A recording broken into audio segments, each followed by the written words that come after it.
Today, the Tramontina is back, and we're going to put it in black. Custom sheath, that is.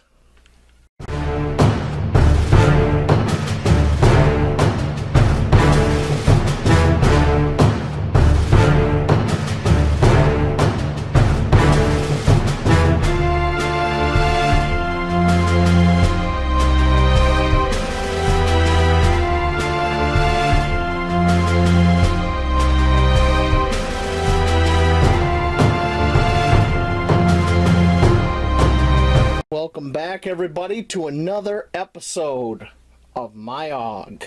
So, I said in a previous video where we were dealing with the Tramontina that, you know, if I had a custom sheath that I could maybe put onto some molly, right onto a backpack or whatever, that'd be just ideal. I took a look around. There's not really anything out there. I did find one guy who was making Kydex sheaths.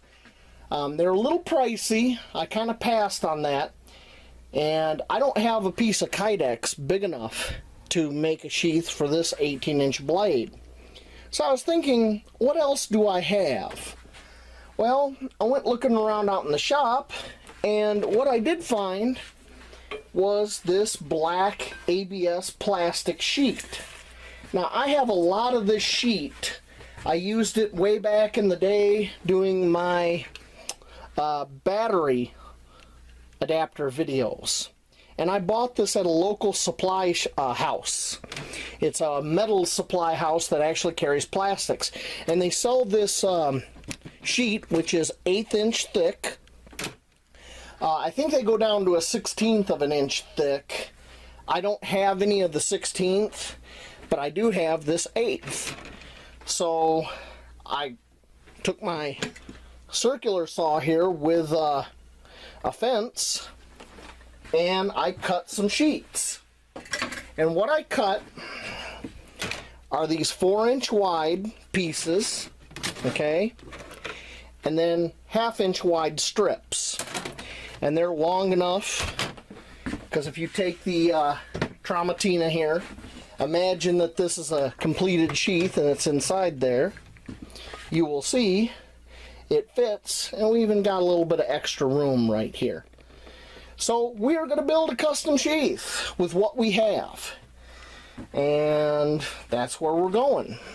Alright, so for this MYOG, you'll need some clamps, some glue. I'm using this all-purpose cement for PVC, CPV, and ABS. This is ABS plastic. I already know it works on it.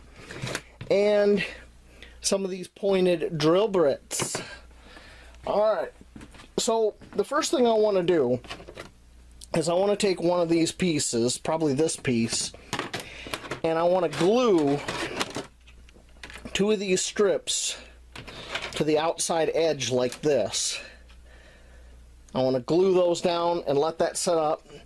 Then I'm going to sandwich this and see if I need to take another strip and put in here, because what I'm looking for is tension for when the blade goes in so it doesn't rattle.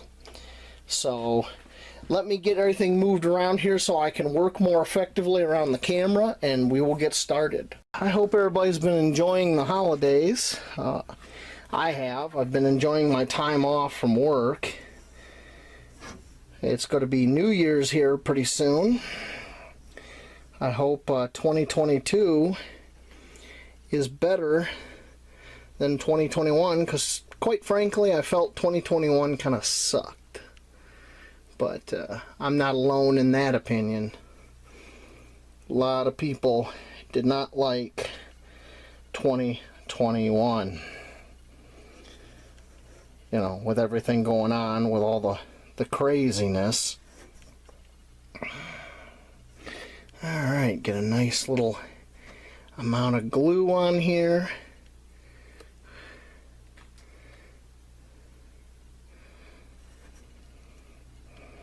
Alright, take this, line this up.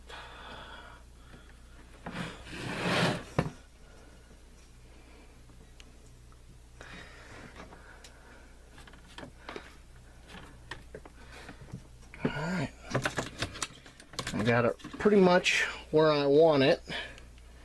Just gonna, sorry I'm doing some of this off camera, I just got to get a better look at it.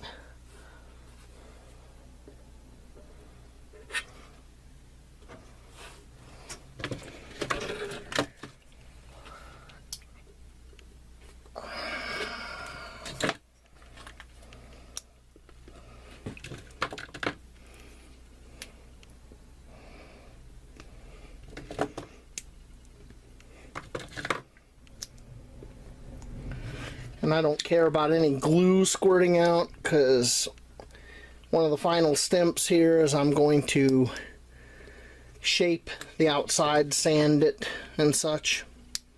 So don't really care. Alright.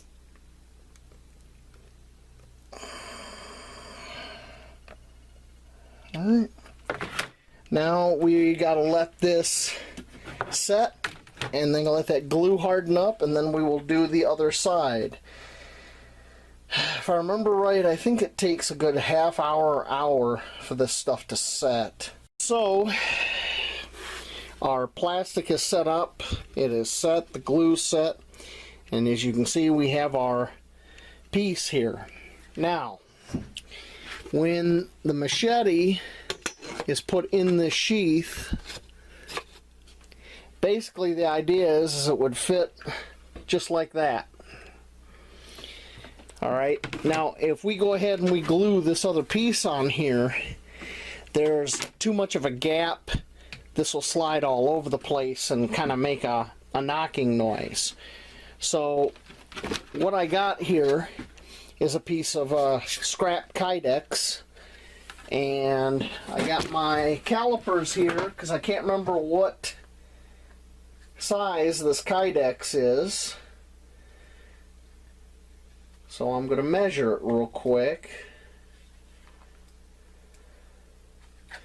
and it looks like the Kydex is 60 thousandths, 0.060, and in metric that's 1.52 millimeter thickness. So what I'm going to do with this piece of scrap Kydex is I'm going to cut it down the middle. I'm going to make 2 strips. Then I'm going to contour the sides of the ends of these strips to where it's got a slope. Then we're going to glue a strip right in the middle here, and right in the middle of this piece, a 1/2 inch down. Because what I'm going to do when I get this all glued up is I want to cut out a cavity right here, about a 1/2 inch down, for where the handle will center. So this will go in just a little bit, so the sheath kind of comes up, if that makes sense. And then these 2 strips that'll be on either side will pinch the blade when you put it in. So it'll pinch the blade, so there'll be no chance of the blade rattling. And just to check and make sure everything was good, I took a piece of that Kydex and I glued it to a piece of this ABS, and I was wedging a knife blade in here trying to break this glue free. That's solid.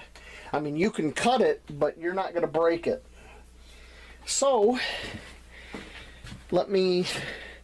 you've seen me cut Kydex before. It's no mystery. If it is to you, go back and watch my Kydex video for the Lynx knife. Anyway, I'm going to cut this real quick and get everything laid out, and then we're going to glue it. I have it laid out where I want to glue these strips.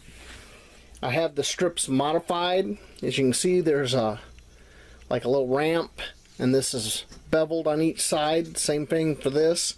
So when they're together inside the sheath, you have like this, and then the blade comes in. Oops. The blade would come in and just kind of part them. That's the idea. So these would be respectively glued here and here. So I'm going to get the glue out. I'm going to glue these down, put some weights I got on everything, and once that's set up, we're on to the hard part of the build. This has all been easy so far. I got the sheath all glued up. The glue is set overnight, and if you look, let me see if I can get this positioned. If you look in there, having a hard time seeing it. If you look in there, the strips, the two strips are in there that'll pinch the blade. So what we're going to do a little test fit. And the nice thing is, all you got to do is get the tip in on either side, because the blade can go in this way or this way. It doesn't really matter. Get the blade started. Oops. It would help if I put it in the right end. Yeah, this is the correct end. As I was saying, you can put the blade in tip first, and it hits that, and just pushes right down. Ooh, right down in. And that blade's in there. I think we're going to have to lube that up. And since this is a carbon steel blade, 1070 I believe, wipe it down with mineral oil.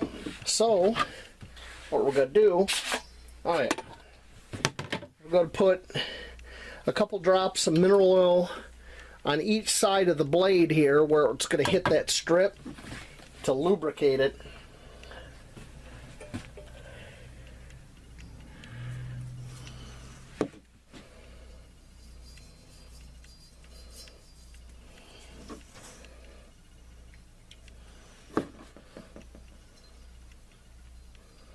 I'm trying not to cut myself. Woo. Yes, James, everybody hears you. Alright, so we got some mineral oil on there. Let's see how it does now with a little bit of lubrication. Oh yeah, that's a little bit smoother. So that fits so tightly that I'm shaking the heck out of it, and the blade itself isn't moving. That's all the lanyard. Let me hold on to that. Yeah, there's no blade rattle. I shake it this way and see if we can get the blade. No, there's no blade rattle or nothing. So I think that's going to work out just fine. Now what I need to do is I need to lay out where I'm going to put my eyelets through here, and that's just to help reinforce this glue so we don't have any separation in the future. And the eyelets will also allow us to use some paracord and attach this to Molly like a backpack, which would be ideal. So what we got to do, I'm going to go ahead and shut the camera off, and I'm going to lay out where I want my holes. But the hard part is coming up. We're going to have to make some eyelets from scratch for this because of the thickness. This is 3/8 of an inch thick because we got 3 layers here. And I looked online, I spent a good couple hours looking, and the longest eyelet I could find out there that I can use isn't long enough. It's just too short. So we're gonna make some. So I'll bring you back when I have this laid out, and then I'll drill it. So I got laid out where I'm going to be doing my holes. It's at every one of these cross points. I'm going to be doing 9 eyelets per side. They're evenly spaced out, and they're about 2 1/4 inches apart, which gives you plenty of room to lace this into Molly. So I'm going to go run out in the shop and drill these real quick, and I'll be back in a moment. We got all our holes drilled, and I went ahead and I sanded it down, rounded the corners, and yeah, this will do nicely, because now I can actually grab this without hurting my hand The machete slides right in, pulls out, nice and tight, just exactly the way I want it. So, the next step, we need to make some eyelets. And it's not exact, well, it's easy, but it's not. You need a little bit specialized tools. I'm going to show you the process here. So let me get everything together and I'll bring you right back.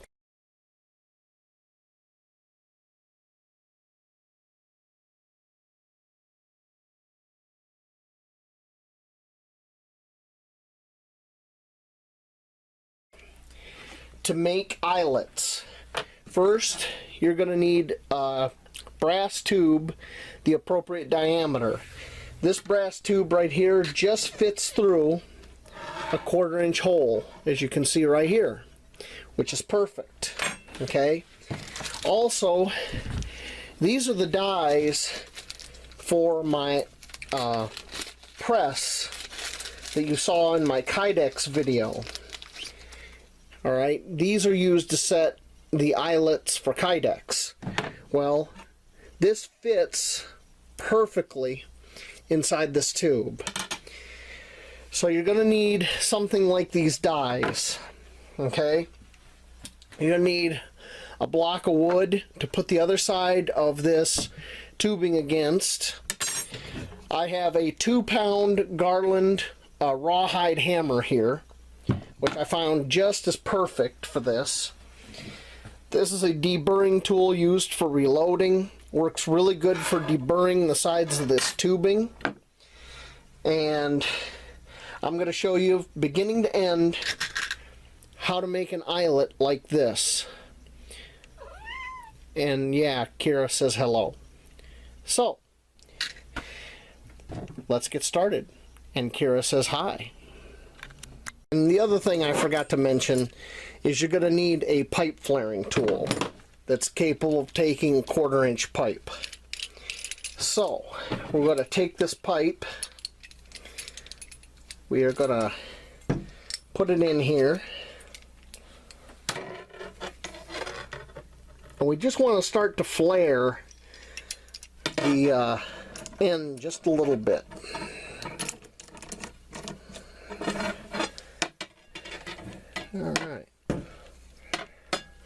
Alright, see how I got that set up? I take the flaring tool end.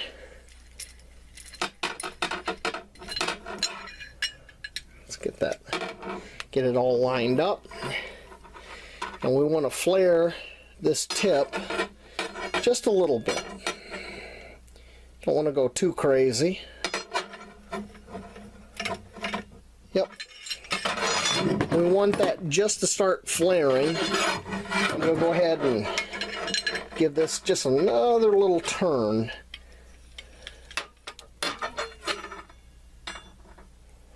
Okay.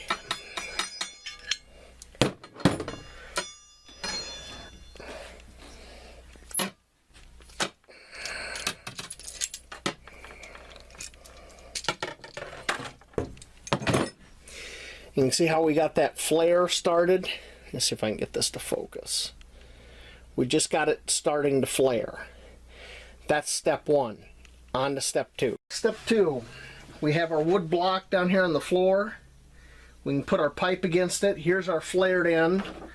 We're taking the upper die, which has the stick part, putting it in here. We got our 2-pound hammer. Now you want a saw-faced hammer if you're going to do this, because you don't want to deform these dies. And we're just going to tap this while turning it.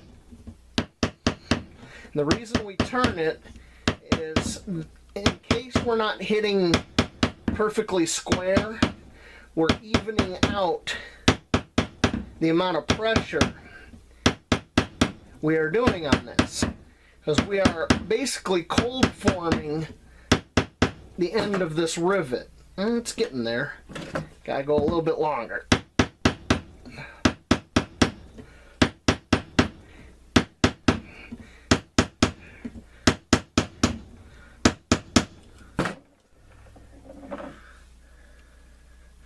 And I'm gonna say, let me double check. Yep. As you can see, come on, focus. The end is completely flared, and we have our rivet head. Now, if you do this and you get splitting, your brass is too hard. It is work hardened. You will need to anneal your brass. And basically how you anneal brass is different than you anneal steel. You would heat this up with a torch, give it maybe 20-30 seconds, and dip it in cold water. And that will anneal or soften the brass. Don't overdo it because you want it to have some strength. Otherwise, when you're doing this step, it'll bulge right here in the neck. And notice we got no bulging, nothing. We just got a perfectly symmetrical rivet head. Okay, next step. The next step. I have 3 layers of the material we are using, which is the thickness of the rivet we're going to see. As you can see, I did a test rivet on here. It's set okay. So you're going to need to glue 3 pieces together like this and drill it. Then you'll need another layer. This is 1/8 inch. And we're going to feed this through here. Okay.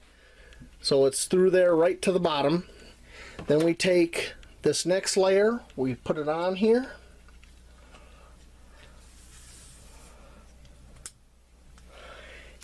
And you can go ahead and mark. This is where you would mark. And that's what we would cut off. Alright. I'll show you a little trick I came up with to do this, and the marks are really visible. Is go ahead, take a black Sharpie,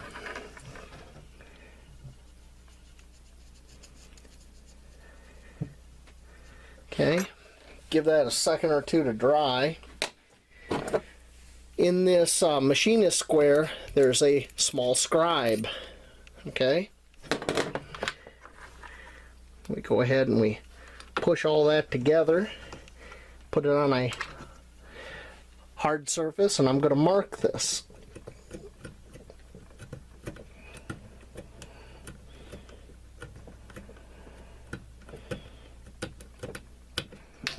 Okay.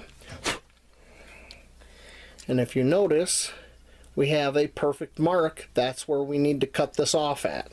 So I'm going to run out in the workshop, and I'm going to take a hacksaw and I'm just going to saw that off real quick. You could use a Dremel, whatever you got. I'll be right back. So here is our rivet cut off. You can see it's kind of rough. So what we need to do is we need to clean this up with a file. I'm looking for, that'll do. Just a piece of paper here that I can throw down that's going to catch all the shavings, so it'll just be easier on me to clean up. So I'm going around here, I'm just taking off all the jagged edges because I want to be able to slide this in. Okay, that looks pretty good. I want to be able to take this thin piece, slide it through. Okay, and then come in here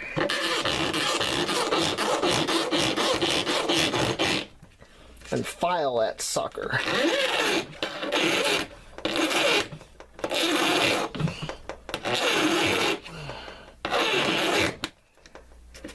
Turn it.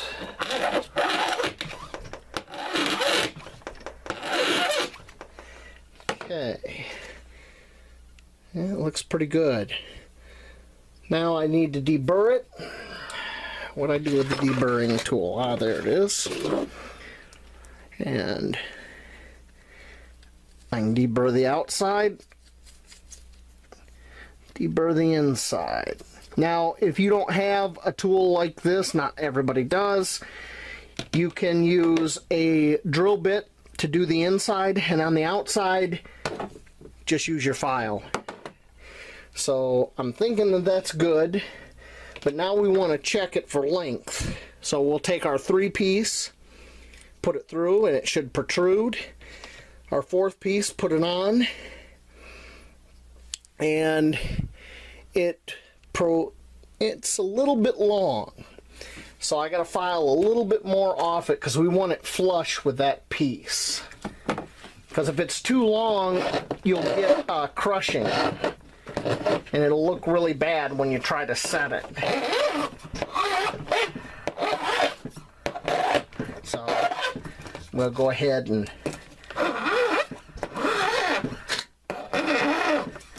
there we go. I think that took it down enough, but now I need to deburr it again.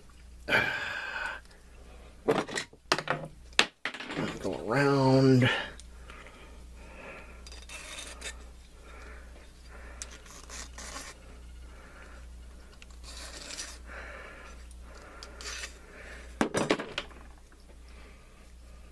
Okay, that's enough for me to get it out, because it's much easier to go in this smaller one for deburring, because I can hold it like this. There we go. You can see I got a nice little pile of brass shavings there. That will go right into the trash. And now when I put this on, look at that. It's almost flush. And that's what we want. And that is how you make an eyelet or a tubular rivet if you need a long one. So I got enough here to do up the sheath. So let me get set up for that and I'll bring you back. Before we rivet, we want to get rid of this silver Sharpie marks. So I'm just taking some alcohol, piece of paper towel,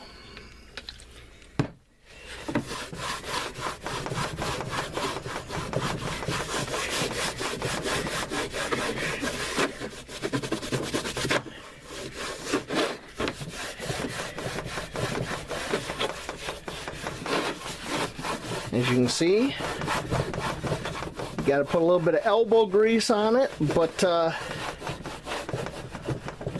eventually it goes away.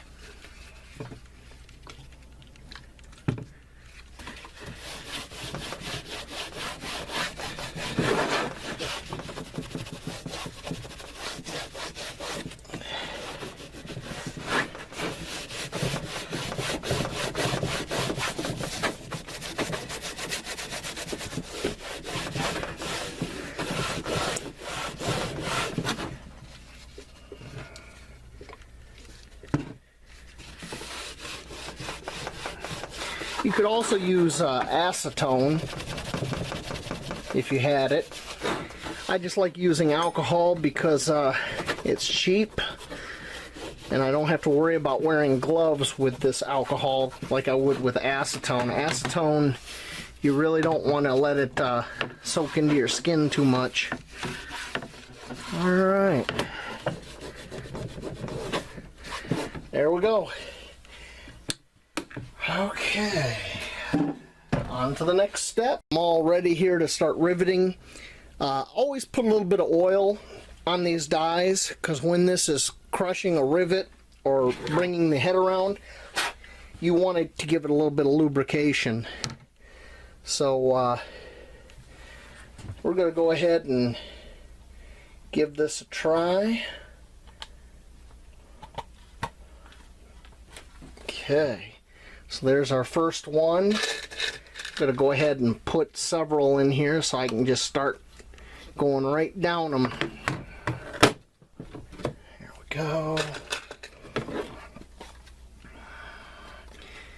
And hopefully this turns out pretty good.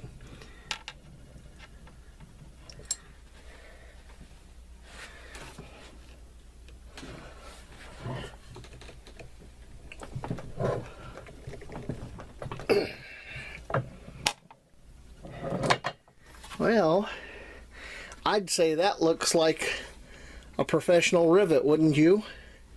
That looks really good. Okay, I'm not going to bore you with going through here and doing every one in front of you. I'm just going to knock them out real quick. So I'll bring you back when I'm done. I got all the rivets set. They look pretty dang good on the A side. A side is the side I used with the top die. Now B side, they're okay. For something that's all handmade, they're not bad. I got a few like this one here in the corner. It's a little oblong on the back side, a little deformation, and this one got a little bit deformation, but this is something I'm going to be using out in the woods with my machete. So hey, and I think I'm going to take some flat green spray paint and kind of give this a camo paint job. But that's basically it for the first part of this sheath video. There is some other parts coming up. I don't exactly know how many, because I don't want to have these videos be too dang long. But I just thought I'd show you what you can do to make a machete sheath that will last a lifetime. And that really will. I mean, let me grab my machete here.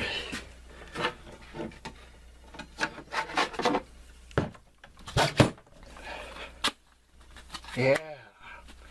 When that goes in there, that locks in there, man. That's no joke. You would have to, you got to put some force on that. But when it's in there, it's in there. And if you look in there, you can see the tip of the blade right in there. So, the cool thing is, the cutting surface can only hit the inside plastic here if you push it. And that ain't going to dull the blade, not much. So, there you go. Step 1 complete. I hope you come back for part 2. And I'll see y'all later out in the woods. I have my block down here on the floor so I don't mess up my floors. I have a cat inspecting the brass tube. And I have this die. And of course now both cats gotta come. James, Kira. What are you guys doing, huh? Okay. So, I have this die, which is the top die for my Kydex set. I'm going to put this pipe on here. I'm going to put this die on here. And I'm going to hit this while turning.